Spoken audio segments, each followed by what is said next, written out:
જય જલારામ. આજે હું બોલીશ શ્રીમદ ભગવદ્ ગીતા અધ્યાય 4. અધ્યાયનું નામ છે જ્ઞાન કર્મ સંન્યાસ યોગ. શ્લોક નંબર 22.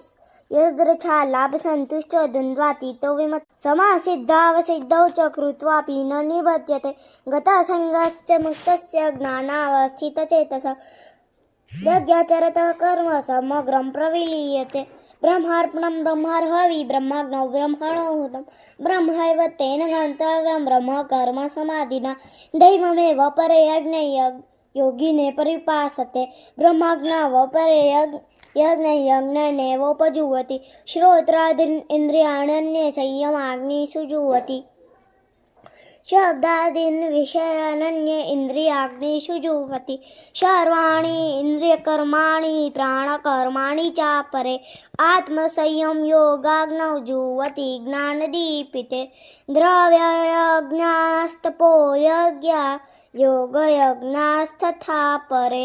સ્વાધ્યાયાન્યાનસ્વાશ્ચ યત સંસિતં વૃતા અપાને જુવતી પ્રાણમ પ્રાણે પાનમ તથા પરે પ્રાણાપાનગતિરુદ્ધ્વા પ્રાણાયામ પરાયણા અપરે નિયતાહારા પ્રાણમ પ્રાણેષુ જુવતી સર્વે પેતે યજ્ઞવિદો યજ્ઞાક્ષલ્પિતકલ્મષા.